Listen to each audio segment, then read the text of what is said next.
Here's a number for you, 5,000. Nice round number, perfectly good number. Okay, now here's another number for you, 60,000. Now which is the bigger number? That's easy. 60,000 is the much bigger number. In fact, it's 12 times bigger than 5,000 for those of you who are into multiplication, but not for those of you who are into obfuscation. If you're into obfuscation, fuzzing things up, then 5,000 and 60,000 are practically the same number. There's almost no difference between those numbers. Even when you're estimating, just for instance, how many barrels of oil are spewing every single day out of a ruptured pipe on the floor of the Gulf of Mexico, just for instance. 5,000 barrels a day is the number the Obama administration kept putting out for weeks after the BP oil spill.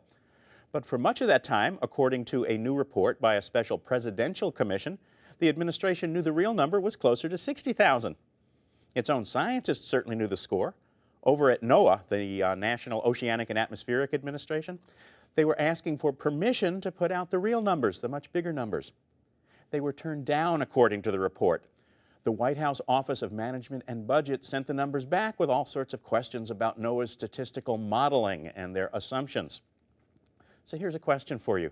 What in the name of fried oysters is the Office of Management and Budget doing deciding how to handle oil spill data? Does OMB also stand for Office of Major Bull? Now, the administration insists that it threw everything it had at the oil spill, regardless of how big it might have thought it really was, 5,000 barrels a day or 60,000 barrels a day.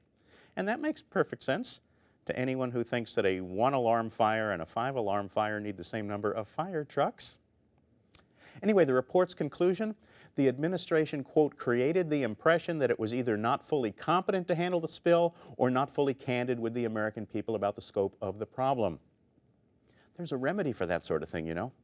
The technical term is telling the truth.